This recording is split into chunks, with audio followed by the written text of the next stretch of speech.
কাদিয়ানি হয়ে যাবে, সব ঈমান হারা হবে। তখন আসলে দায়বদ্ধতার দিক থেকে একজন দিনের ছোট দায়ী হিসেবে অনেক দায়িত্ব যে চলে আসে, না গিয়ে পারি না। ওইদিকে কাদিয়ানিদের খুব প্রভাব, ইসলাম ছেড়ে মুসলমানিত্ব ছেড়ে টাকার লোভে অভাবের কারণে অনেকেই মুসলমানিত্ব হারাচ্ছে। সেই দায়বদ্ধতার দিক থেকে আমাদেরকে যেতে হয়। যাক, সবই আল্লাহ পাকের হুকুম।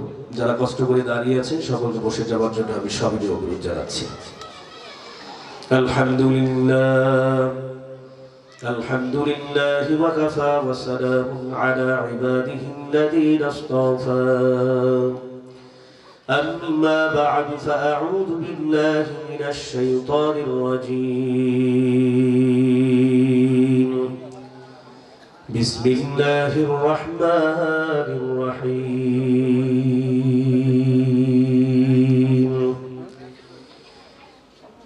ألف لام ميم.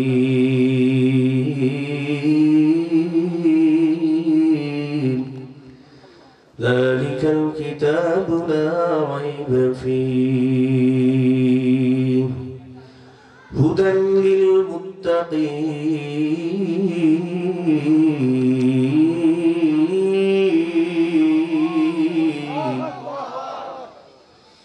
وقال تعالى أيضا في آية أخرى: يا أيها الذين آمنوا اتقوا الله حق تقاته ولا تموتن إلا وأنتم مسلمون.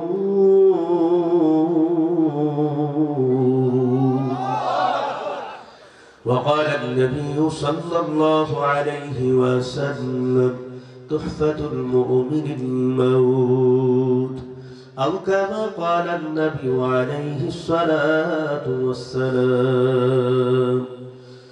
وقال النبي صلى الله عليه وسلم: من قرأ القرآن ثم عمل بما فيه ألبس والداه تاجا يوم القيامة، أو كما قال النبي عليه الصلاة والسلام. وقال تعالى: يا أيها الذين آمنوا صلوا عليه وسلموا تسليما. সকলে দুরূদ ইব্রাহিম পাঠ করি। اللهم صل على محمد وعلى آل محمد كما صليت على إبراهيم وعلى آل إبراهيم إنك حميد مجيد. اللهم بارك على محمد وعلى آل محمد كما باركت على إبراهيم وعلى آل إبراهيم إنك حميد مجيد. لا إله إلا الله. جل لا إله إلا الله. لا إله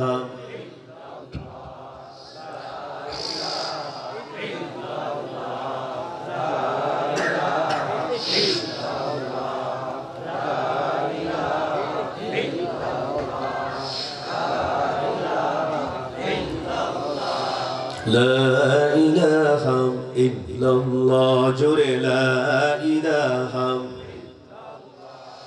ذكر حقا آمد غدائر حرام مرحمة إذن مجور حرام جنگ دل جسكن لا پاکون سنراتی غير محبت چاکون. لا إله إلا الله. جل لا إله إلا الله.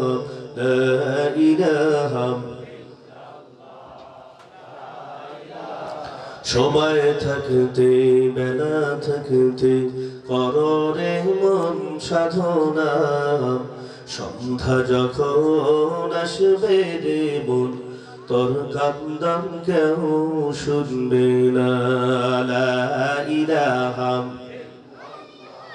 লা ইলাহা ইল্লাল্লাহ লা ইলাহা ইল্লাল্লাহ লা ইলাহা ইল্লাল্লাহ লা ইলাহা কবর দেশে যখন রে মন দিবে তোমায় শোয়াইয়া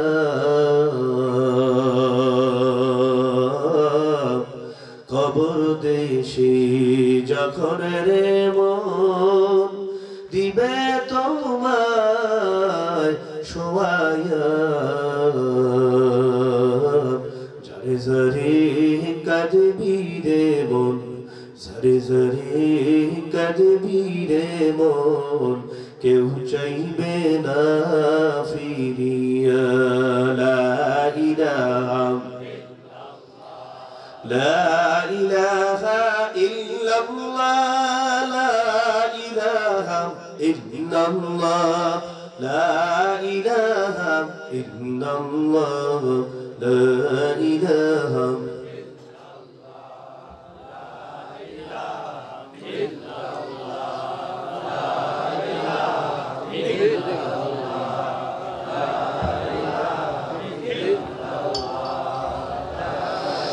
بكي ولا بري تكبي يبني ولا تكبينا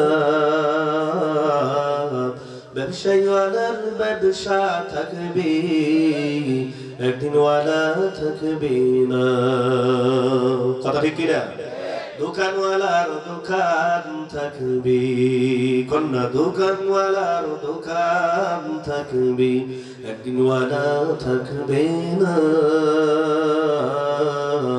চেয়ারম্যানের চেয়ার থাকবে একদিন ম্যান থাকবে না অফিসারের অফিস থাকবে অফিসারের অফিস থাকবে একদিন স্যার থাকবে না ওই কবরে যাওয়া লাগবে কন্যা ওই কবরে মাটির ঘরে যাইতে হইবে মাটির ঘরে অন্ধকার ঘরে যাইতে হইবে ওই কবরে যাওয়া লাগবে ওই কবরে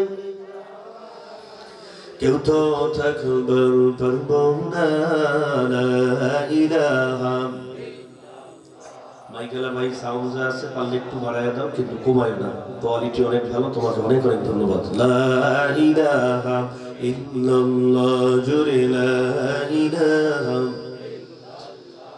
লা ইলাহা ইল্লাল্লাহ মুহাম্মাদুর রাসূলুল্লাহ صدق الله مولانا العظيم وصدق رسوله النبي الكريم ونحن على ذلك من الشاهدين والشاكرين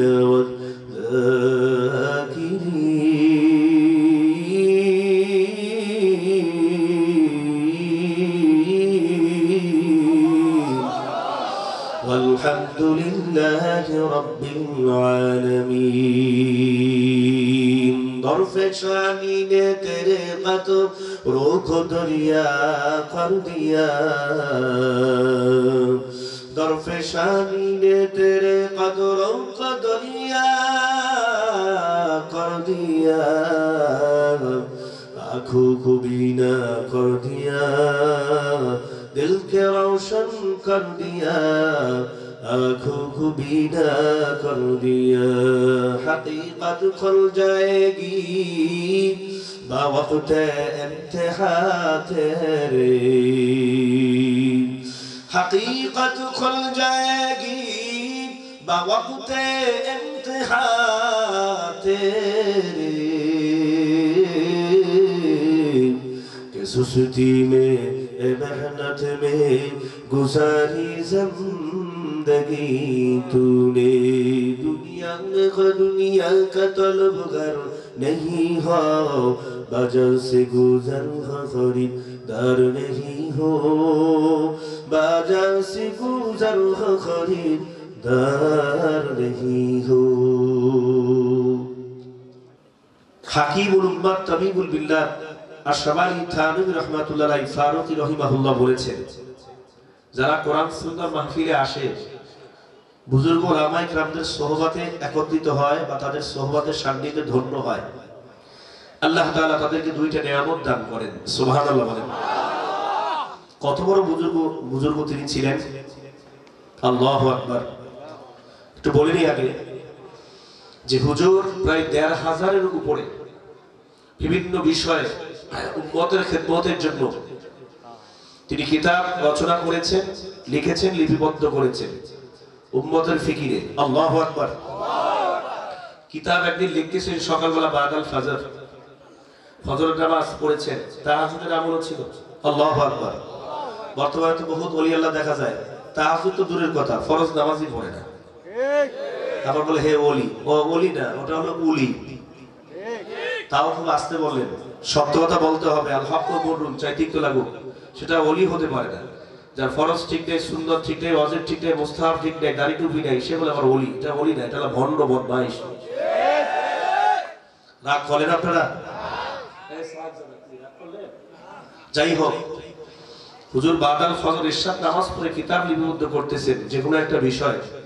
হঠাৎ করে কলমের কালি থাকা সত্ত্বেও, ওনার জীবনে পড়ে আমি রিসার্চ করে দেখেছি, কলমের ভেতরে কালি থাকা সত্ত্বেও লেখা স্টপ হয়ে গেল, বন্ধ হয়ে গেল, আর কলমের থেকে কালি বের হচ্ছে না, লেখা হচ্ছে না। আল্লাহু আকবার।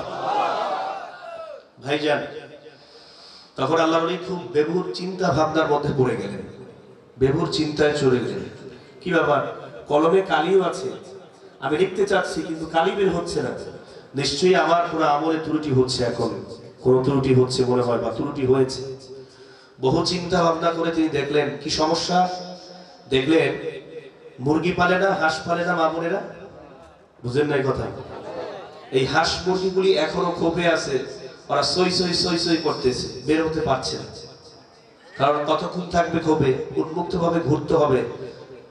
হ্যাঁ, পুরুষ হোক মহিলা হোক, নর নারী, আমরা আশরাফুল মাখলুকাত, আমরা সৃষ্টির যিনি সৃষ্টির সেরা জীব আমরা ইনসান, এবং অন্যান্য মাখলুকাত যেগুলি আছে হাঁস মুরগি সহ অন্যান্য মাখলুকাত, শিয়াল কুকুর ভেড়া সহ সবাই কিন্তু স্বাধীনতা চায়। আর একটু জোরে বলেন, কথা ঠিক না ঠিক? যেটা কোপের মধ্যে আছে বাইরে বের হবে, উন্মুক্ত ভাবে চলাফেরা করবে, শ্বাস নিঃশ্বাস নিয়ে অক্সিজেন গ্রহণ করবে, ওদের কষ্ট হচ্ছে, ওরা অনেক চিল্লাচিল্লি সেখানে করতেছে। তো দেখেন, তখন আল্লাহর ওলি সাথে সাথে ওখান থেকে উঠে তিনি ওই মুরগির খোপ, হাঁসের খোপ যেগুলি আপনার প্রতিপালন করে ওইগুলি দরজা খুলে দিলেন, আর সেইগুলি সাথে সাথে লাফিয়ে লাফিয়ে বের হয়ে গেল। আল্লাহু আকবার। আল্লাহু আকবার। আল্লাহর ওলি কাকে বলা হয় দেখছেন? তার কলমে কালি থাকা সত্ত্বেও তিনি কিতাব লিপিবদ্ধ করতে পারছেন না। কারামতি দেখছেন? তখন তিনি চক্ষু বন্ধ করে দেখলেন যে ওই মুরগির খোপ থেকে আমি প্রত্যেকদিন ফজরের নামাজের পর মুরগির খোপ করে দিই, দরজা মুক্ত করে দিই, আজকে দেরি হয়ে যাচ্ছে, তাদের কষ্ট হচ্ছে। ছোট্ট থেকে ছোট্ট মাখলুকাত, নিকৃষ্ট প্রাণী একটা কুকুর একটা বিড়ালকেও যে কষ্ট দেওয়া যাবে না। আল্লাহু আকবার। ইদা মুসলিমুনা হারাম, মুসলমানকে কষ্ট দেওয়া তো হারাম, আবার কোনো মাখলুকাত নিকৃষ্ট প্রাণী হোক তাকে অযথা কষ্ট দেওয়া কিন্তু যাবে না, হারাম। আল্লাহ। একজন মহিলা, বুখারী শরীফের হাদিসের মধ্যে ছোট ঘটনাটা এসেছে যে তিনি বিড়ালকে খাবার দেননি, বিড়াল না খেয়ে মারা গেছে, এই জন্য ওই মহিলা জাহান্নামের আগুনে জ্বলতেছে। আল্লাহ মাফ করে দেন, আল্লাহ আমাদেরকে জাহান্নামের আগুন থেকে ক্ষমা করেন, জোরে বলেন আমিন। আর আমরা কুকুর বিড়াল যদি পাই, যদি আমাদের নিজেদের না হয়, লাঠি দিয়ে পিটাই ওটাকে একটা আলু ভর্তার মতো করে, এমন অবস্থা। হালকা ভাবে তাড়াইয়া দেন, পারলে কিছু খাবার দেন, নাহলে তাড়াইয়া দেন, মারেন কেন? কে বলছে আপনাকে মারতে? জানটা দিয়েছেন আপনি না আল্লাহ? এগুলা করা যাবে না। আবার একজন বেশ্যা মহিলা, বনি ইসরাইলের জামানায়, মুসা নবীর জামানায় একজন বেশ্যা মহিলা রাসূল সাহাবায়ে কেরামদের সাথে আলোচনা করছেন, ঘটনা শোনাচ্ছেন যে ওই বেশ্যা মহিলাকে, পতিতা মহিলাকে আল্লাহ তাআলা মাফ করে জান্নাত দিয়ে দিয়েছেন। ঘটনা আপনারা জানেন, আমি একটু আপনাদেরকে একটু মুজাকারা করতেছি, আজকে কোনো আলোচনা হচ্ছে না। কেমনে? ওই মহিলা হাঁটতেছেন রাস্তা দিয়ে, হঠাৎ করে তিনি দেখলেন যে একটা কুকুর, নিকৃষ্ট প্রাণী কুকুর, এই কুকুরকেও সৃষ্টি করছেন কে? বাবাজি একটু আমার সাথে কথা বলেন, এই কুকুরকে সৃষ্টি করেছেন কে? আমাদেরকে। কুকুর মরে যাবে, শ্রীগাল মরে যাবে, শূকর মরে যাবে, গরু, দুম্বা, মহিষ, হাঁস, মুরগি মরে যাবে, মাটির সঙ্গে মিশে যাবে, আমাদের কোনো ইচ্ছা হবে না। আমরা মরে যাব, কবরে যাব। ঈমান এবং এই কামলের পুঁজির ন্যায় নিয়ে যদি আমরা কবরে যাই, আমাদের ওখানে কবরের ভিতরে সাপ বিচ্ছু এসে যাবে, ঘর হবে, সাপ বিচ্ছুর ঘর হবে কবরটা। জাহান্নামের আগুনের গর্ত হবে। কিয়ামতের ময়দানে আমাদের গোটা জিন্দেগির আমলনামার হিসাব কিতাব পাই টু পাই আমাদেরকে দিতে হবে। না দিয়ে একটা কদম সামনে দেওয়া যাবে না। অথচ এই শিকাল, কুকুর, মুরগি, ছানা, দুম্বা এদের কোনো হিসাব হবে না। এরা মারা যাবে, মাটির সঙ্গে মিশে যাবে। শিগাল আর সিগাল আর যাই কর, লোকমা দিয়ে না এখানে মুক্তি সব জ্বালাইছে নাকি? আগে বারে না হস্তে উত্তরের পারি বা লোকমা মানে মাহফিলের আশেপাশে ঘুরে যাবার লোকমা দেন চালাক পন্ডিত, অথচ মঞ্চে বসে না। এত বড় মুক্তি থাকলে আমি আসছি কেন? আমাকে দাওয়াত করছেন কেন? ওনাকে দিয়ে বয়ান করার ভালো। কিছু ফাজিল আছে আহম্মক, এগুলো সব সমাজেই থাকে, বারবার মাহফিলের হিসাব কিতাব নেয়, বারবার মসজিদের হিসাব কিতাব নেয়, অথচ খোঁজ খবর নিয়ে দেখবেন 1 টাকাও দান করে না। জোরে বলেন, কথা ঠিক না ঠিক? আবার পদ পদবি নেওয়ার জন্য পাগল পারা হয়ে যায়। কথা বুঝেন নেই? পদবি, মসজিদের সভাপতি, সেক্রেটারি, অমুক মাদ্রাসার সভাপতি, সেক্রেটারি যখন পদ থাকে না, তখন আর বারান্দার ধারে কাছেও দেখতে না। এটা আমি ভুক্তভোগী, আমি দেখতেছি বিষয়টা। যাই হোক, আমি আর ওইদিকে যাবো না, তাহলে গীবাত হতে পারে। তবে আমি বারবার এগুলো আমি দেখছি, বাস্তবতার আলোকে বলছি। অথচ সারাদিন ইমাম মুয়াজ্জিনের পিছনে লেগে থাকে, আলেম ওলামাদের সাথে দুশ্মনী করে। আলেম ওলামা দেখলে চুলকায়, শুধু খাওয়ায় আর চুলকায়। টুপিওয়ালা, দাড়িওয়ালা, তবলিগওয়ালা, চরমাইওয়ালা, আল্লাহওয়ালা দেখলেই শুধু চুলকায়। মধুপুরের মুরিদ দেখলেই চুলকায়, দেখলে জিকির করে, চিল্লায়, অমুক করে, অমুক করে, কিতাবি তালিম করে, তার মসজিদের কারেন্ট ক্ষয় হয়, বিদ্যুৎ ক্ষয় হয়, তার পেশাব পায়খানা নষ্ট করে, অমুক সমুক। এইগুলির শয়তানি মন্তব্য। কথা ঠিক না ঠিক? অথচ 1 টাকা দান সদকা করে না মসজিদ মাদ্রাসায়। আবার বহুত বড় পণ্ডিত ইমাম সাহেব এক জায়গায় জিজ্ঞেসে, আমি এখানে আর আজকে এই জুমার পরে আর কোনো খেদমত করবো না। তাই বলছে, শোনেন, এটা তো হপায় আপনি বয়ানের পরে কইছেন মিয়া, ঢাকায়, পুরান ঢাকায়। তাই আগামী মৌলভী সাহেব শুনেন, আগামী সপ্তাহে আপনি এই যে নামাজের বয়ান যখন করেন, নামাজের আগে, সেই সময় সব মুসল্লিদের উপস্থিতিতে বিদায়টা নিয়ে কথা বলছেন। আমি তো শুধু দিনের কাজ বলে করি, দিন আর 24 ঘন্টাই কিন্তু ওলামায়ে কেরাম খেদমত করে যাচ্ছেন। জোরে বলেন, কথা ঠিক কিনা? উনি বলে যে হুজুরে দিনের কাজ, রাতের কাজ সবই করে, তা করতে হবে না? এই যে আমি দিনেও তো কাজ করতেছি, দিনের খেদমত করতেছি, এখন তো ঘুমাবো, প্রচন্ড শরীর দুর্বল। 2 জনের রিকোয়েস্টে সানি ভাই এবং জুবের বসে আমাদের ইজ্জত থাকলে আপনারা আসতে হবে। তার বললাম আমি কমেন্টে রক্ষা করবো, যত কষ্টই হোক। কথা বলতে পারি আর না পারি, বলবো যে দুরূদ শরীফ পড়ে দোয়া করছি, কিন্তু আল্লাহ কথা বলার তৌফিক দিয়েছেন। এই ক্ষমতা কার কাছে? জোরে বলেন। তো কথাটা আমি একটু ঘুষাই নিয়ে আসতেছি।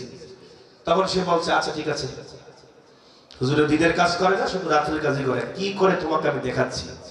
আগামী সপ্তাহে সেখানে হুজুর বিদায়ের আগে তোরা একটু শিক্ষা দিয়ে নি। দাড়ি চুল তো সব পাকাই ফেলাইছো, পন্ডিতই তো এখনো যায় না, ওলামায়ে কেরাম দেখলেই শুধু শরীরের মধ্যে চুল গায়। এই সমস্ত সাপ দাঁড়া বসে স্ট্যান্ডার্ড গায়ে, আপনি আমাকে আদেশ করছেন, আপনাকে আদেশ করবো, ইমাম মানে নেতা, আমি আপনার ওস্তাদ। স্ট্যান্ডার্ড দাঁড়িয়ে যান, সিট ডাউন প্লিজ। পরে বলবো, প্রশ্ন করবো, প্রশ্নের জবাব দেবেন। আল্লাহু আকবার।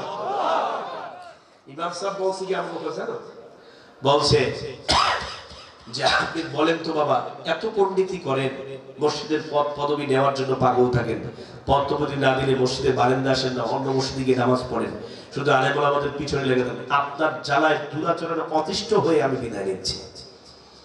তবে আপনাকে একটু আমি বলতে চাই যে আপনি যে গোসল গোসল করে আসছেন আমাদের আগে, হ্যাঁ মৌলভী সাহেব কি বলেন করে আসছি, মানে আতর সুরমা আমি সব লাগাই আসছি, আমি অহনো পকেটের ভিতরে সুরমার আতর আছে আমার, কি যে কবার লাগছে না আপনি বলে শোনেন, বলেন তো গোসলের কয় ফরজ?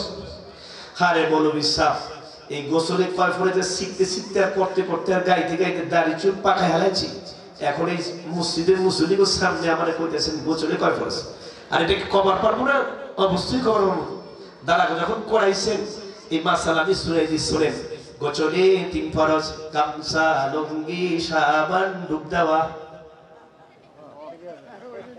কি হইছে জোরে কর, সৌদি সাহেব হইছে? হয় নাই, হয় নাই, হয় নাই। কেন শিখতে পারে নাই বলেন তো? সারাদিন ওই মসজিদ মাদ্রাসার বিরুদ্ধে ছিল, আলেম ওলামাদের বিরুদ্ধে ছিল। জোরে বলেন কথা ঠিক কিনা? তবে ওই দিক থেকে এই দিক থেকে দোহারের মানুষ আল্লাহ পাক তাদেরকে হেফাজত করছেন, তারা আলেম ভক্ত, দ্বীন প্রিয়, ইসলাম প্রিয়। আল্লাহু আকবার জোরে বলেন। মাহফিলে লোকজন অল্প হলেও যারা উপস্থিত হন এরা বুলেট মার্কা শ্রোতা আবু বকর এবং ওমরের ভূমিকা তারা উত্তীর্ণ হয়ে আলোচনা শোনেন। আল্লাহ আপনাদের খেদমতকে কবুল করেন এবং আলেম ওলামাদের যথেষ্ট আপনারা ইকরাম করেন, তাজিম করেন, সম্মান করেন, হাদিয়া তোফা দিয়ে থাকেন। ঢাকায় শুনি তো সব দোহার নবাবগঞ্জ সব বিদেশ শ্রীনগর টাকা পয়সার অভাব নাই, এরা ওলামা ইকরামদেরকে অনেক ইজ্জত করে। আল্লাহ আপনাদের এই খেদমতকে কবুল করেন। আর জোরে কান না আমিন, আরো জোরে বলেন আমিন। কথা কোন জায়গা থেকে কোন জায়গায় আসলো? ওই যে মহিলার কথা বলতেছিলেন, দেখছেন? আল্লাহু আকবার। আপনাদের যে মনে মানে বয়ান শোনার যে আগ্রহ কি সালি ভাই, এটা দেখতেছি নববাংলা এই যে চ্যানেল, এটা প্রচার করতেছে আপনাদের গোটা দোহারে। আপনারা যদি আলোচনা দূরে থেকে শুনতে চান, যে আমরা ব্যস্ততার কারণে আসতে পারিনি, সানি ভাই নববাংলায় আপনারা ছাড় দেবেন ফেসবুক বা এই ফেসবুক পেজে গিয়ে দেখবেন যে সাথে সাথে আলোচনাটা চলে আসবে। ওই গল্প গুজব গান বাজনা না শুনে, নভেল নাটক না দেখে, আর একটা কি বলে টিকটক, এগুলি না দেখে কিছু আমলি আলোচনা শুনলে ইমান তাজা হবে। কথা ঠিক কিনা জোরে বলে? আমার ভাই যে সাংবাদিক মানুষ এবং উনি ক্যান্ডিডেট, কি বলে যে দোহার প্রেস ক্লাবের সাথে নির্বাচন হবে, আল্লাহ ওনাকে চূড়ান্ত বিজয় দান করেন। জোরে বলেন আমিন। কেন আমি একজন আলিমুদ্দিন হিসেবে দোয়া করলাম, উনি আমাকে 5 টাকা খাওয়াই দেয়, শুধু দোয়া করে আর ভালোবাসা দেয়, আর কোনো হাদিয়াও দেয়। যেহেতু ওনাকে আমি দেখি যে দিনই প্ল্যান প্রোগ্রামগুলোর সমস্ত লাইভ উনি দিয়ে থাকেন আলেমদের আলোচনা, দোহারের মানুষ যেন শুনে তাদের ঈমান মজবুত হয়, যেন আমল সুন্দর হয়। আল্লাহ ওনার খেদমতকে ইখলাসের সাথে কবুল করেন। জোরে বলেন আমিন। মুসলমান ইমামদার তো বলতেছিলাম, ওই মহিলার কথা শুনে কথা কিন্তু ঘুরে আরেক দিকে থেকে আরেক দিকে চলে যাচ্ছে। তাহলে আলেম ওলামাদের সাথে আমরা কোনোদিন বেয়াদবি করবো না, তাদের মনে আঘাত দিব না। কথা ঠিক কিনা জোরে বলেন? আল্লাহ রাসূল হাদিসের মধ্যে বলছেন, আপনার মসজিদের ইমাম এলাকার একজন আলেম, আপনি যদি মারা যান, মারা যাওয়ার আগে তার সাথে আপনার সুসম্পর্ক বজায় ছিল, ভালোবাসা ছিল, মহব্বত ছিল, আত্মার সম্পর্ক ছিল। ওই সানি ভাই বড় ভাই আসছেন চশমাওয়ালা, উনি একজন ডাক্তার এবং আমার সাংবাদিক। আমাকে এসে আমার আচরণে তিনি বলেন, এই লোকটা তো অনেক ভালো, বরিশালের লোক হলেও আচার ব্যবহার তো সুন্দর। সানি, তুমি কার কাছে আমাকে নিয়ে আসছো? প্রথম সাক্ষাৎ তো ব্যবহার বড় জিনিস। আল্লাহু আকবার। লঞ্চে, ট্রাকে, বাসে, ঘাটে বিভিন্ন জায়গায় আগে লেখা দেখেন, এই লেখাটা আসলে একদম মুছে গেছে যে ব্যবহারই বংশের পরিচয়। তাই এই ব্যবহারটা বড় জিনিস। উনি মুগ্ধ হয়ে গেলেন। তাহলে আপনি একজন মুমিন হিসাবে আপনার ব্যবহার সুন্দর হওয়া দরকার। যদি আপনি একজনকে খুশি করে দিতে পারেন, আল্লাহ তাআলা আপনাকে খুশি করে দেবে। সুবহানাল্লাহ। কিছু দিতে পারলেন না, আপনার কাছে একজন এসে সহযোগিতা চেয়েছেন, আপনি তাকে তাড়িয়ে দিলেন না, নিরাশ করলেন না, একটু মুচকি এসে দিলেন, ভাই আমি একটু সমস্যার মধ্যে আছি, তো আপনাকে কিছু করতে পারলাম না, দোয়া করি আল্লাহ আপনার সমস্যার সমাধান করে দেন। ওই লোকটা খুশি। আর এক শ্রেণী আছে, এই বেটা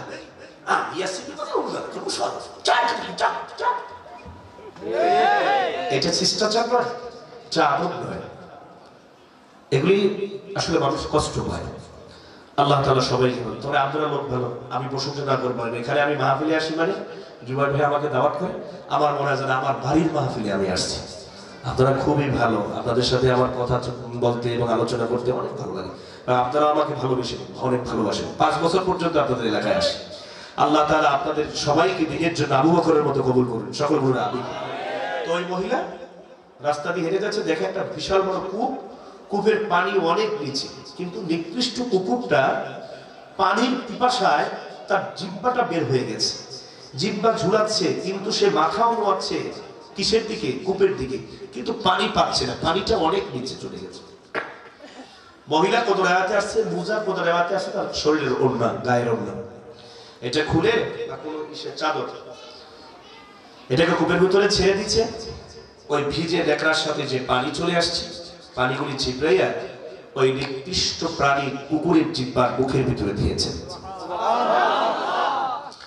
অবতাগু ইলাইহিল ওয়াসিলা, আমার আল্লাহ কিয়ামতের ময়দানে বান্দা বান্দীকে একটা উসিলা দিয়ে মাফ করবে। এই মহিলাকে আল্লাহ তাআলা নিকৃষ্ট প্রাণী কুকুরের উপর দয়া করার কারণে আমার আল্লাহ জানায় দেন, জিবরাইল রে শোনো রে, আমি আল্লাহ খুশি হইয়া আমার নিকৃষ্ট প্রাণীর উপরে দয়া করার কারণে, বেশ্যা মহিলা, পতিতা মহিলা, আমি আল্লাহ এই মহিলাকে মাফ করে জাহান্নাম থেকে মুক্তি দিয়া জান্নাতে মেহমান বানায়ার ঘোষণা দিয়ে দিলাম। আমি আল্লাহ তাকে জান্নাতে মেহমান বানায় দিলাম। জোরে জোরে কোন সুবহানাল্লাহ। মুসলমান ইমানদার কথাটা আসছে ব্যাক সাউন্ড পাওয়ার কারণে। মুসলমান ইমানদার যেহেতু মালিক এই কোরআনের মাহফিলের ময়দানে নিয়ে আসছেন, এটা আল্লাহওয়ালাদের একটা মাহফিল। কুলসুরি মরহুম কারি আদম আলী রাহিমাহুল্লাহ আল্লাহ খাস ওলি ছিলেন, জবানে সবসময় জিকির স্টার্ট থাকতো। একজন হযরত আমাকে ডাক দিয়া বললেন, হুজুর আল্লাহর বান্দা যারা নামাজ পড়ে তাদের বাসায় গিয়ে নামাজের দাওয়াত দিতেন, আখিরাতের কথা বুঝাইতেন, কবর আযাবের কথা বলতেন। তোমাদের চোখের সামনে আখিরাত দৃশ্যমান, দেখো না কত মানুষ দুনিয়া থেকে বিদায় নিয়ে কবরের বাসিন্দা হয়ে গেছে, কত মানুষের কবর উপরে মাটির চাকা রাখলাম, কত মানুষকে গোসল দিলা, নিজ হাতে ধইরা জানাজা পইরা কবরের মধ্যে রেখে দিলা। ফেরো গুনার কাজ তার অনেকের কাম ধরো, আমার মালিক আমার মাওলার জন্য পাগল হও, তারপর মালিক আমার মাওলার কবরে গিয়ে ঘুমাইও। উলামা ইকরামরা আমাকে বলেন, এবং ওনার সাহায্যরা এখানে আছে, তারাও বলছেন, হুজুর সব সময় তিনটা জিনিস তার কাছে থাকতো, তার কাছে থাকতো। এই যে আমরা কি বলি কেতের নিচে, এই হাতের নিচে, বগুড়ের নিচে থাকতো জায়নামাজ, পকেটে থাকতো মেসওয়াক, ডান হাতে থাকতো তাসবিহ। তিনটা জিনিস নিয়ে সব সময় তিনি চলাফেরা করতেন, আর মাওলার দিনের দাওয়াত দিতেন, মাওলার দিকে আহ্বান করতেন মানুষকে। আল্লাহর ওলির এই কোরআনের মাহফিলে আসছেন, মুসলমান ইমানদার মসজিদের মাহফিলে আসছেন। থানভী রহমাতুল্লাহ আলাইহি যে কথাটা বলতেছিলাম, থানভী রহমাতুল্লাহ আলাইহি বলেন, আল্লাহু আকবার বলেন, জোরে জোরে বলেন আল্লাহু আকবার। কোরআনের মাহফিলে যায়, যারা দ্বীনি প্ল্যান প্রোগ্রামে অংশগ্রহণ করে, ইসলামী মাহফিলে যায়, আল্লাহ ওয়ালাদের মিলন মেলা, বুজুর্গ উলামা ইকরামদের মজলিসে যারা বসে, জাকিরিন শাকিরিনদের মজলিসে যারা বসে,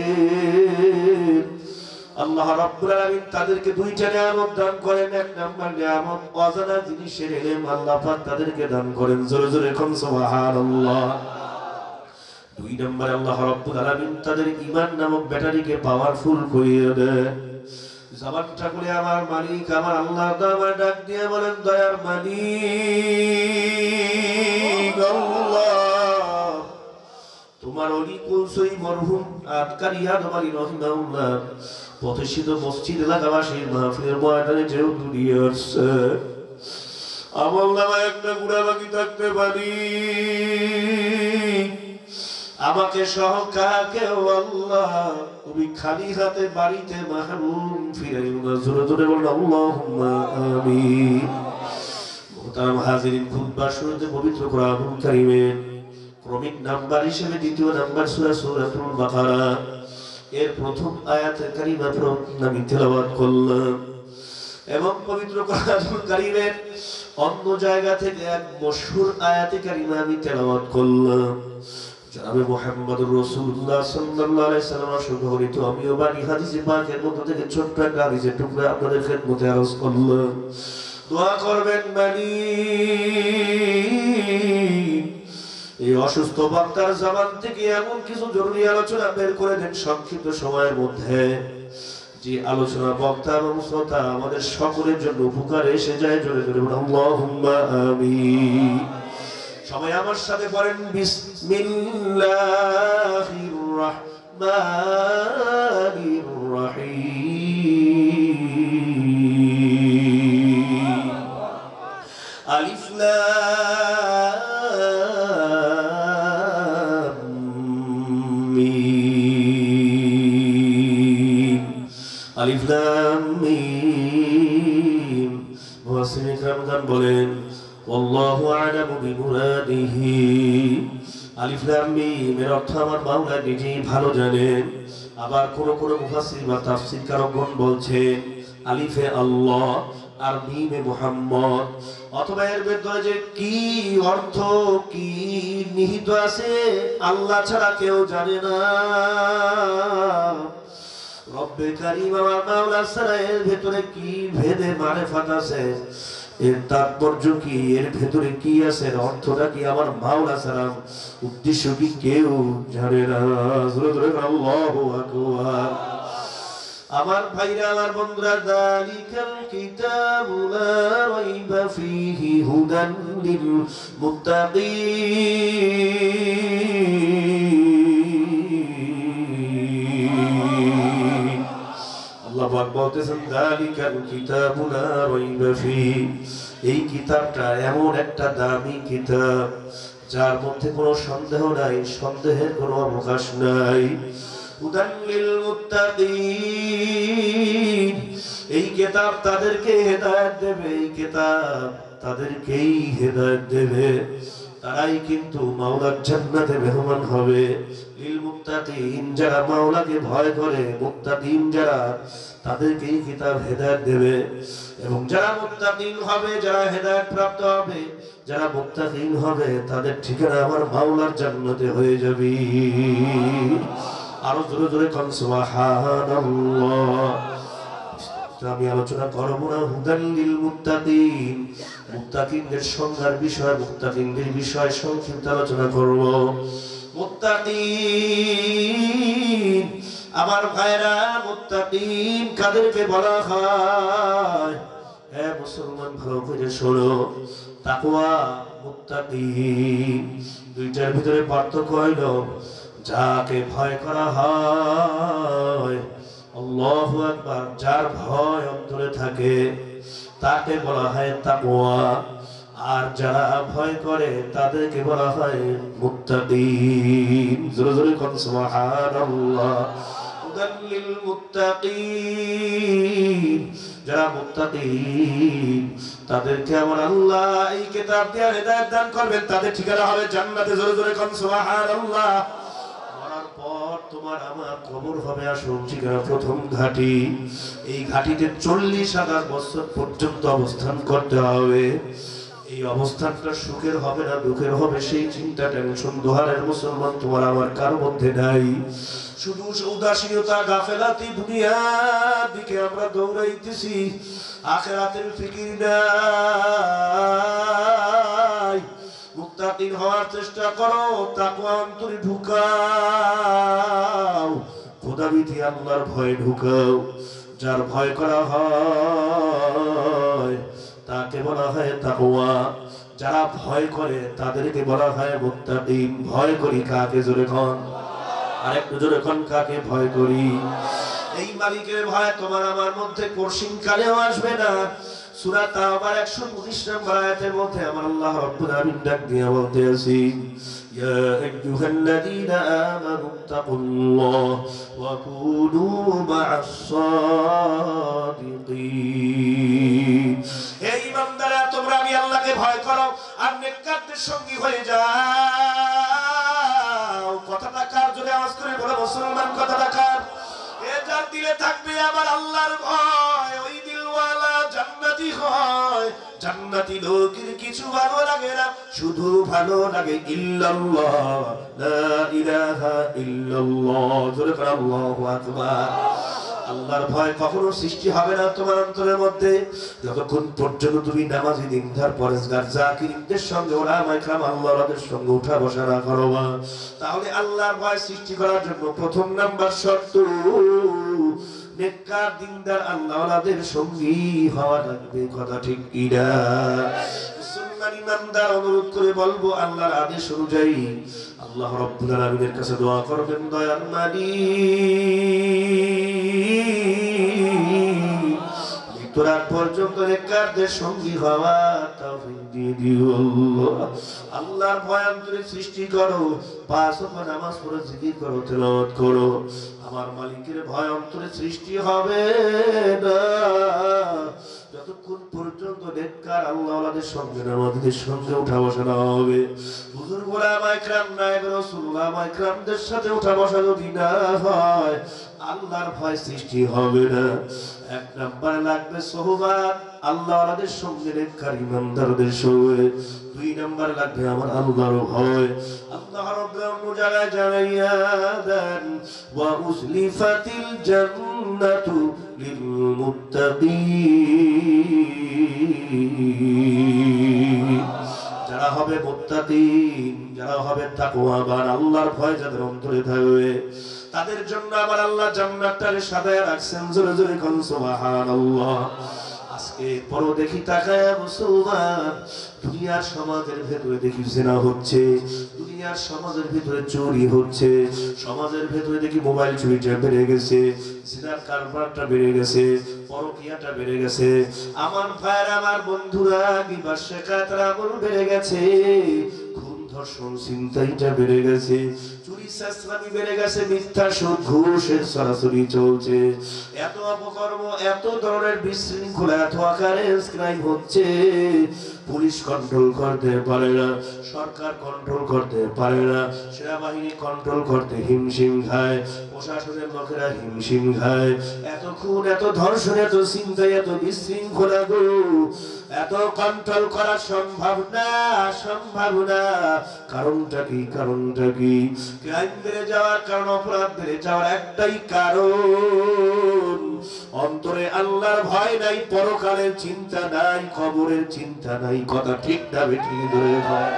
একটা মুমিনের ভেতরে যখন পরকালের চিন্তা, কবরের চিন্তা, জাহান্নামের ভয় সৃষ্টি হয়ে যাবে, আমার আল্লাহর ভয় সৃষ্টি হবে, ওই মুমিন কোনদিন অন্যায় অপরাধ করতে পারে না, গুনাহ করতে পারে না, জিনা করতে পারে না, মিথ্যা কথা বলতে পারে না, সুদ খাইতে পারে না, ঘুষ খাইতে পারে না। কথা ঠিক না বেঠিক ধরে খান। দাড়ি কামাইতে পারে না, টুপি ফালাইতে পারে না, সুন্নত তরিকার খেলাফ চলতে পারে না। রে বাবারা, কেউ রাগ করবেন না, আমি কাউকে হিট দেওয়ার জন্য, টার্গেট করে ক্ষিপ্ত করার জন্য, অন্তরে আঘাত দেওয়ার জন্য আলোচনা করি না। দুনিয়া তো কিছুই না, আখিরাত আমাদের সামনে দৃশ্যমান, কিন্তু আমরা ভালোভাবে গুরুত্ব দেই না, চোখে দেখি না। বলে আখিরাত কেমন? আখিরাত এমন একটা জিনিস, এই দুনিয়ার চেয়ে 10 দুনিয়ার সমান হবে জান্নাতের ভেতরে। আল্লাহ তোমার আমার যে জান্নাতটা দিবে, দুনিয়ার চাইতে ছোট্ট জান্নাতটা হবে 10 দুনিয়ার সমান। আরো জোরে কোন সুবহানাল্লাহ। লে আমাদের সামনে মরণ আমরা নিজেরা দেখতেছি। কুল্লু নাফসিন যায়িকাতুল মাউত।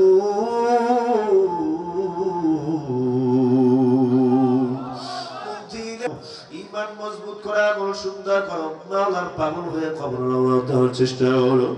মাওলার পাগল কেমনে হইবা? নামাজটা কেমনে পড়বা? জিকির কেমনে পড়বা? রোজা কেমনে রাখবা? যাকাত কেমনে দিবা?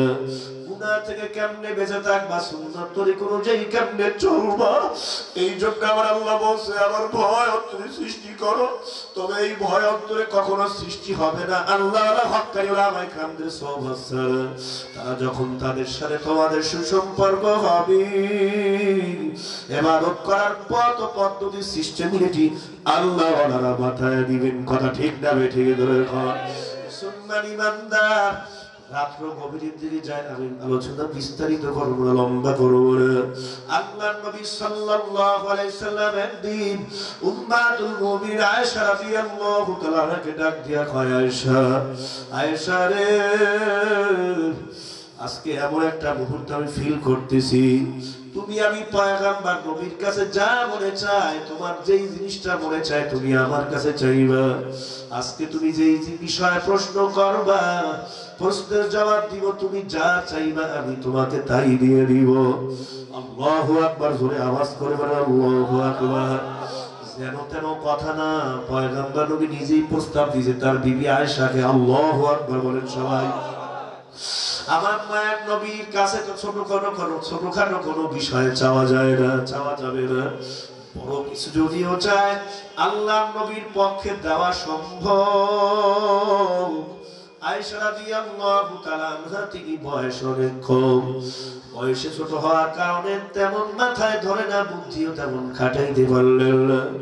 এক পর্যায়ে ডাক দিয়া বললেন, অনুমতি চাই রে পয়গম্বর নবী আমার, আপনি আমাকে একটু অনুমতি দেন, আমি আমার আব্বাজান আবু বকরের কাছে গিয়ে জিজ্ঞাসা করে আসি, একটু পরামর্শ করে আসি হুজুর।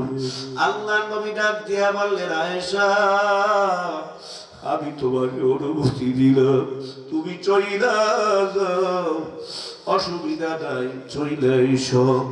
আয়েশা রাদিয়াল্লাহু তাআলা আনহা আল্লাহ নবী সাল্লাল্লাহু আলাইহি ওয়াসাল্লামের কাছ থেকে অনুমতি নিয়ে তার বাবা আবু বকর রাদিয়াল্লাহু তাআলা আনহুর কাছে গেলেন। ডাক দিয়া বলতে আছেন, আব্বা জান, পয়গম্বর নবী আমার আজকে আমাকে এমন একটা মুহূর্তে একটা জিনিস বলছে, আয়েশা তুমি আমার কাছে যা চাইবে আমি তোমার তাই দিব। আব্বা আমি ভেবে চিন্তে করতে পারছি না, আমি পয়গম্বর নবীর কাছে কি চাইবো। আব্বা আপনি আমাকে একটু শিখায় দেন, বইলে দেন আমি কি চাইবো রে আব্বু। আরে আবু বকর ডাক দিয়া বলতে আছেন, মা আয়েশা আল্লাহর নবীকে তুমি বলবো পয়গম্বর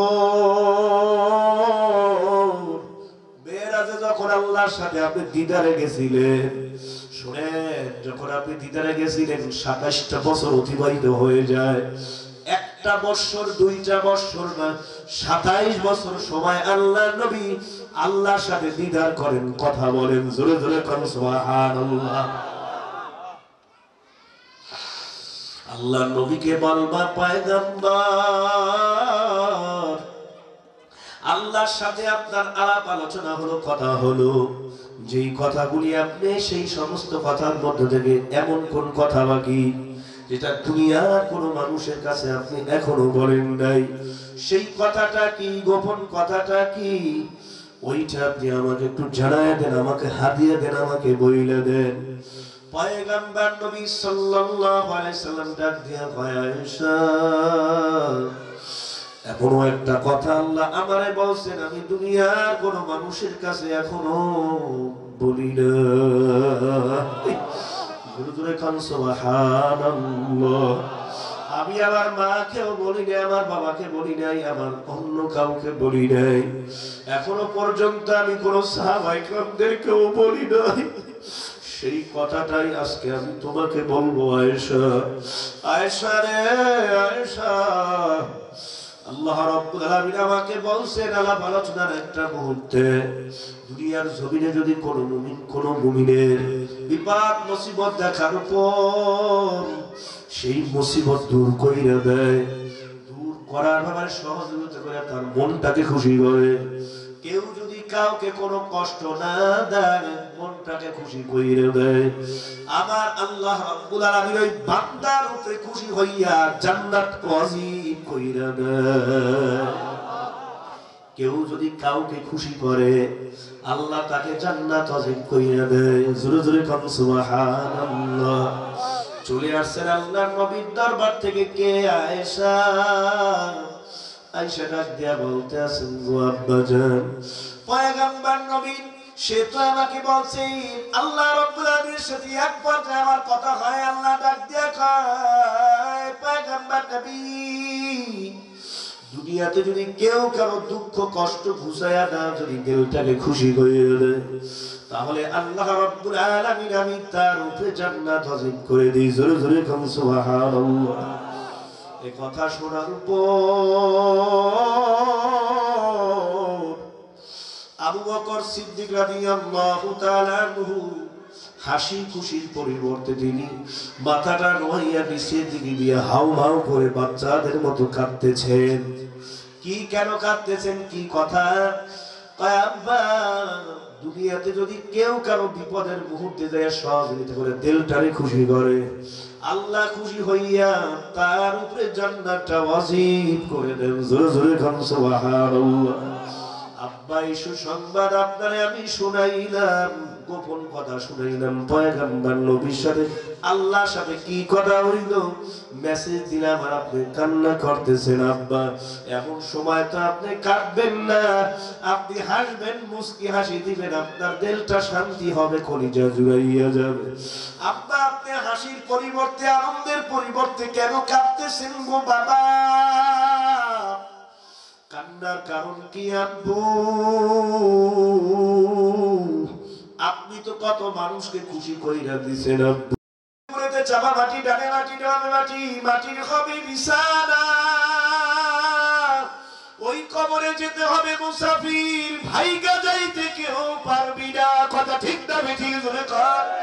এ তোমার এলাকার মুসলমান, এ বিলাসপুর এলাকার মুসলমান, এ মাগো, এ যুবকরা, মুরব্বী, আমার আব্বা, যাওয়াই যখন লাগবে কবরে, কার পাগল হয়ে কবরে যাওয়া লাগবে জোরে কর। আমার মালিক, আমার মাওলার পাগল হওয়ার জন্য কারা কারা তৈরি? নারায়ে তাকবীর। আল্লাহ মেহেরবানি করে আপনি সবাইকে কবুল করেন, জোরে বলেন আমিন। আল্লাহু আকবার, আল্লাহু আকবার। এ ইমানদাররা, মুসলমান আমার ভাইরা, যাই হোক, আমি আলোচনার শেষ পর্বের দিকে চলে আসতেছি। আপনাদের কষ্ট হয় নাকি জোরে কর? না মোনাজাত দিয়ে দেব জোরে কর? না মুসলমান না, দিনের কাজ করতে গিয়ে, ইবাদতের কাজ করতে গিয়ে যদি একটু দেরিও হয়, অস্থির হবেন না, পাগল হবেন না। যতক্ষণ পর্যন্ত বৈশা থাকবা, আমল নামায় নেকি জমা হইতেই থাকবে। আল্লাহ সবার নাম আপনি জাহান্নামের কথা দিয়ে কাটেন, সবার নাম জান্নাতের খাতার মধ্যে উঠাইয়া দেন। আবু বকর সিদ্দিক রাদিয়াল্লাহু তাআলা শেষ পর্যন্ত তিনি নিঃস্ব হয়ে যান, গরিব হয়ে যান, কত টাকা পয়সা তার কাছে ছিল না, সব এত বড় ব্যবসায়ী ছিলেন আবু বকর। ওনার আব্বাও ছিল বড় ব্যবসায়ী মক্কাতুল মুকাররমার মধ্যে। বাবার স্থান দখল করলেন আবু বকর, কোটি কোটি টাকার বড় ব্যবসায়ী, বিজনেসম্যান। আমার নবীর হাতে হাত দিয়া মুসলমান হন, দাওয়াতের কাজে যাইয়া আমার আবু বকর, আল্লাহর নবীর আবু বকর, আমাদের আবু বকর সিদ্দিক রাদিয়াল্লাহু তাআলা আনহু, আল্লাহর নবীর শ্বশুর, পাগল পারা হইয়া মজা পাইয়া সব বিক্রি কইরা টাকা পয়সা দিনের রাস্তায় খরচ করে। জোরে জোরে কোন সুবহানাল্লাহ। আরেকটা ঘটনা জানেন কি? আমি এক মিনিট একটু বইলে দেই। কাফের মুশরিক বেঈমানরা উমাইয়া আবু হযরত আল-বেলাল রাদিয়াল্লাহু তাআলা কে উম্মত কইরা ছয়য়া উত্তপ্ত মরুভূমির বাড়ির মধ্যে চিৎ করে শোয়া, চাবুক দিয়া পিটা,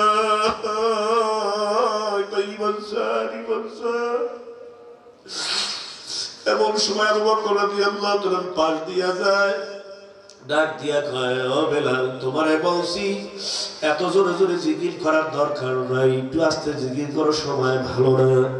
সময় যখন ভালো হবে তখন জোরে জোরে জিকির করবা। ওই জিকিরের আওয়াজ তো কাফের মুশরিক বেঈমানরা সহ্য করতে পারে না। বেলাল, তুমি একটু আস্তে আস্তে ডাকো, অসুবিধা নাই। তোমার পিঠটার ভিতরে ব্যাট দিয়ে আঘাত করছে, পিঠ জ্বলিয়া পুড়ে গেছে, এখন তাকায় দেখি ওরা আবার তোমার পিঠের নিচে আগুন জ্বালাইয়া দিছে। আবু বকর মুহূর্তের ভিতর দোকানটা বিক্রি করে আসছে, ইহুদির কাছে টাকাগুলি সব পকেটে ছিল। আমার ভাইরা, আমার বন্ধুরা, ওই দোকান বিক্রির টাকার বিনিময়ে আবু বকর মুহূর্তের ভিতর উমাইয়া বেঈমানের কাছ থেকে বেলালকে আজাদ কইরা নিয়ে আসছে। এ মুসলমান, আবু বকর কত দানশীল, দুনিয়াতে আর কেউ কোনদিন হবে না। আল্লাহ নিজেই সালাম জানাইছেন, সালাম গায়ে দিয়েছেন আবু বকর। আল্লাহ ডাক দিয়া কয়, জিবরাইল, আমার আবু বকর এখন সব দান সদকা কইরা এখন নিঃস্ব গরিব হইছে, চিন্তা করতে নিষেধ করবি, দূরে আসো না। আমি আল্লাহ আবু বকরকে স্পেশাল ভাবে জান্নাতে ঘর দিব, বাড়ি দিব। আল্লাহু আকবার বলেন সবাই। ফাতে মক্কার পরে আল্লাহর নবী সবাইকে হাদিয়া দেয়, হুকুম দেয়। আল্লাহ জানায় কয় শোনেন পয়গম্বর, আবু বকরের কোনো হাদিয়া দিবেন না, কোনো পুরস্কার দিবেন না। আবু বকরের হাদিয়া আমি আল্লাহ নিজেই দিব।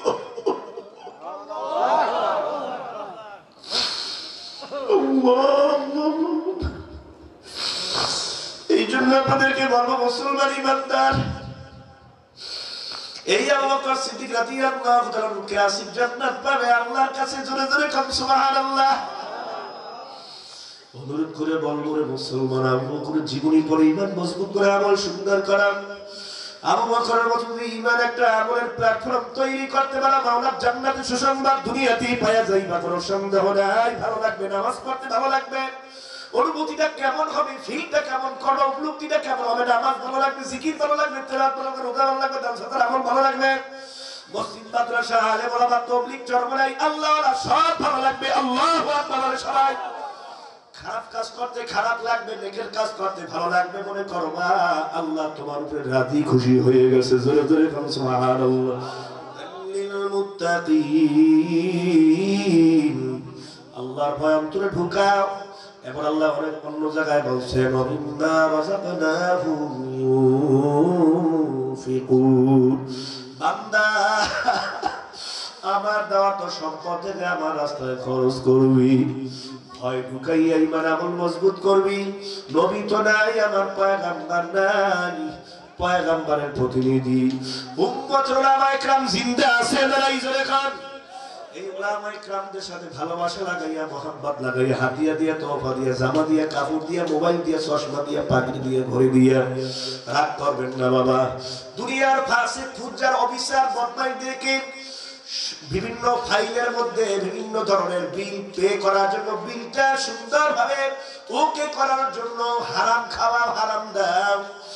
আর যারা দিনের কথা বলে, ইসলামের কথা বলে, তোমার আমার জন্য কাঁধে, তোমার আমার হাতে ধরে, পায়ে ধরে, তোমার আমার নামাজ জিকির তেলাওয়াত, দিনের দাওয়াত দেয়, সুন্দর তরিকার দাওয়াত দেয়, এরা তো দুনিয়াদার না, এরা তোমার আমার পাগল, এরা আল্লাহর পাগল, এরা তোমার আমার জান্নাতে দিতে চায়। আর ওই বদমাশগুলি তোমাকে আমাকে গুনাহ করাইয়া জাহান্নামের যাত্রী বানাতে চায়। কথা ঠিক না বেঠিক? দুনিয়াদার ফাসিক ফুজ্জারের দিলে কোনো লাভ হবে না, শুধু গুনাহ আর গুনাহ। আর এই বুজুর্গরা আমাদের গ্রামদের যা দিবা, এটা নাজাতের কারণ হয়ে যাবে।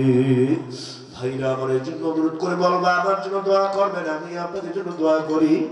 হাশরের ময়দানে যেন আমরা সবাই একসাথে উঠা, বুজুর্গ ওলামায়ে কেরাম, সাহাবায়ে কেরাম আল্লাহর নবীর পিছনে উঠা হাসতে হাসতে যেন কোলাকুলি দিয়া জান্নাতে যাইতে পারি। আল্লাহ আপনাদেরকে, আমাদেরকে সবাইকে তৌফিক দান করেন। জোরে জোরে কোন আমিন। তবে যদি বদমাইশ, বেনামাজি, নাফরমান, সুদখোর, ঘুষখোর হইয়া কেউ কবরে যাও, ওই কবরের ডান পাশের বাম পাশের মাটি কঠিন সহ্য করার ক্ষমতা কিন্তু তোমার আমার কারো নাই। নাফরমান, বদমাশ, বেনামাজি, সুদখোর, ঘুষখোরের কবরের ভিতরে জাহান্নামের একটা না, দুইটা না, 99টা সাপ লাফায় লাফায় এসে জমা হবে, সাপ বিচ্ছুর জমা হয়ে যাবে। প্রত্যেক দিন এই কবরের পাশ দিয়া, মাটির উপর দিয়া হাঁটি, মাটি ডাক দিয়া বলে, আব্দুল করিম, রহিমা খাতুন, খুব হুশ করে সতর্ক হইয়া চলিস, একটা দিন আসবে হায়াত ফুরায় যাওয়ার পর আমার গর্ভে কিন্তু গর্ভে আসবি। আনা বাইতুল জুলমা, আনা বাইতুল ওয়াহিদা, আনা বাইতুল সুজা। আমি কিন্তু একাকির ঘর, আমি অন্ধকার ঘর কবর, আমি কিন্তু সাব্বিসুর ঘর কবর। যদি এবারের রেখামণির পুঁজিটা নিয়ে কবরে আসো, আমি কবর তোকে ছাড়ব। এই জন্য ভাই বোনদের অনুরোধ করে বলবো, গুনার কাজ ছাড়ো, নেকের কাজ ধরো, আমার মাওলার জন্য পাগল হও। আর মসজিদ মাদ্রাসার খেদমত করো, মাওলার দাওয়াত সম্পদ থেকে দান আমল করার চেষ্টা করো। আবু বকর রাদিয়াল্লাহু তাআলা আনহু দান সৎকার আমল করলেন, শেষে মাওলা কিন্তু সালাম জানাইছে, জিবে জান্নাতে আসেন। আমরা যদি আবু বকর উত্তরসূরি দাবি করি, আলহামদুলিল্লাহ আমি যথেষ্ট আপনারা রয়েছেন। সর্বশেষ সময় আমি মোনাজাতে যাব টার্গেট করছি। আলহামদুলিল্লাহ 1 ঘন্টার বেশি আলোচনা করবো, এখন মাত্র 2 থেকে 3টা মিনিট সময় নেব। জুবাইর সাহেব হুজুর বলেন কি সম্পর্কে কালেকশন হবে, কি উপলক্ষে? এই যে দেখেন আল্লাহর ঘর মসজিদের ওযুখানা নির্মাণ করতে হবে, লক্ষ লক্ষ টাকার দরকার। দোহারি হুজুর আল্লাহর ওলির হাতে অনেকে দিয়েছেন, তিনি কালেকশন করছেন সর্বশেষ সময়ে। ইট লাগবে, সিমেন্ট লাগবে, রড লাগবে। ভাই জান কে আমার থেকে জান কে বল, যাই না মনোরথ হবে। আচ্ছা এসে না যাইতেছি, কেউ যাই না। আর তোরা ওই আমার দেহ কি, আমি কি জামাই আইছি এলাকায়? মানে আমি কবে করছি বিয়ে, মাইয়ে হয়েছে, বিয়ের লাগে হইতেছে তামসা। আমার এই তুমি পর্দাটা সময় ফুসকি বেরিয়ে দেখে এই তামসা তো ভালো লাগে না। ব্যাপারটা কি? এখানে কি বোখারি শরীফ মুসলিম শরীফ পড়াইতেছে যে এখানে ই করতে হবে? আপনারা এগুলো বাদ দেন, বাদ দিয়ে মানুষকে ভালোবাসা শেখেন। আমি তো ভাবসাব করি না, সবাই তো মোহাম্মদে জড়াইনি। আপনারা আমার আপন, আর আপনারা তামসা করেন। কতক্ষণ কর্ম পর্দা উঠে উঠে আমার দেহে তামসা করে। এই মনের হিংসা কালিমা দূর করেন। যারা হিংসা করে তারা কিন্তু নিচে পড়ে, আর যারা উদারমন নিয়ে চলে আল্লাহ তাদেরকে উপরেই উঠায়। কথা ঠিক কিনা বেঠিক ধরে খা। হিংসা করে, হিংসা করলে হইবে কি? আপনার নেকি জমি করে সব সাকার হয়ে যাবে। হ্যাঁ, কামা তাকুল দারুল হাতা ইয়াকুম ওয়াল হাসাদা ফাইনাল হাসাদা। হ্যাঁ, ইয়াকুল হাসানাতি কামা তাকুল দারুল হাতা। বড় বড় ঘাস হয়েছে মসজিদের পাশে, ক্ষুধার্ত গরু ছাড়িয়ে দেবেন, এক কাঠ খাইয়ে সব হাতাবাতা করবে। কাঠ একটা আনছেন, বড় বড় কাঠ, শুকনা, আগুন ধরাই দিয়েছেন, পুড়িয়ে সব শেষ, কয়লা। অপরের এসে হিংসা করছেন সফলতায়, হ্যাঁ, দেখবেন আপনার নেকি সব একদম জল্লি করে সব শেষ হয়ে গেছে, কিছুই থাকবে না। এই জন্য এই মসজিদ, এই দরবার, এই মাহফিলের কার্যক্রম সুন্দরভাবে চলতেছে। আমি কি পাও করছি বলে আমার বক্তা হিসাবে আনো? এটা সব মাওলার হুকুম। তুমি হিংসা করো কেন? তুমি হিংসার আগুনে জ্বলে পুড়ে মরবা, আমাদের কিছু হবে না। আর যারা যাদের আমল করছেন এদের জীবন সার্থক। কথা ঠিক না ঠিক ধরে খা। এরা প্রত্যেকেই হুজুর আবু বকর রাদিয়াল্লাহু তাআলার সাথে জান্নাতে যাবে। জোরে কোন সুবহানাল্লাহ। নামাজি আমি আর কথা বলবো না, প্রত্যেকের পায়ের উপরে হাত রেখে সবাইকে অনুরোধ জানাবো। আমার প্রচন্ড কষ্ট হচ্ছে, গলা ব্যথা করে, বুকও জাম হয়ে আছে। ওই এক হুজুর আছে যে শিল্পী হুজুর, ভালো একটা গান গাইছে, উনিও তরুণ বক্তা, কি নাম যেন, মাহমুদুল হাসান সাহেব হুজুর। ওনার কণ্ঠের গান আমার শুনতে অনেক ভালো লাগে, আমি ইউটিউবে শুনছি। আজকে বলছি হুজুর যেহেতু আল্লাহ নিয়ে আসছে আপনাকে, আপনার সোহবাতে আমাকে নিয়ে আসছেন, সবসময় নিজেকে একটু হাকিম মনে করার চেষ্টা করি। আপনার কণ্ঠে একটা গান শুনবো, অনেক ভালো মনের মানুষ। হুজুরের ঠান্ডা লাগছে, ওখান থেকে একটা ওষুধ খাইছি, পরে দেখলাম যে একটু ভালো লাগতেছে। আমি তারা খুব মানে আল্লাহর কাছে লজ্জিত হইতেছি যে আল্লাহ, দু চারটা কথা যদি বলতে না পারি। জুবাইর ভাই উনি আমাকে ইনভাইট করছে আপনাদের মাধ্যমে, উনি কি জবাব দেবেন? না, লজ্জিত করে না কাউকে, আল্লাহ আমাকে লজ্জিত করে না। আল্লাহ কায় বান্দা চুপ থাক, কিছু কথা বলতে পারবি, আমি তৌফিক দিয়ে দিব। সুবহানাল্লাহ বলবেন না? এটা আসলে আল্লাহ পাকের অর্ডার, আল্লাহ পাকের হুকুম। সাউন্ড সিস্টেমটা ভালো, আয়োজক কমিটিকে আমি স্পেশাল ধন্যবাদ জানাচ্ছি। এত সুন্দর সাউন্ড সিস্টেম আপনারা এখানে পরিবেশনার জন্য, ব্যবস্থাপনা করার জন্য। আলহামদুলিল্লাহ। সর্বশেষ আপনাদের কাছে আমার ভাই দোস্তরা, এই দোস্তবুদুর একটু দোয়া শরীর হন। আপনাদের মহামুরব্বীরা মারা গেছেন, তাদের মাত্রার কেমন দোয়া হবে। সর্বশেষ আবু বকরের মতো দানবীরের পরিচয় দিয়ে আলহামদুলিল্লাহ মসজিদের ওযুখানার জন্য এখানে টাইলস লাগবে, সিমেন্ট লাগবে, রড লাগবে, ইটা লাগবে, বালি লাগবে।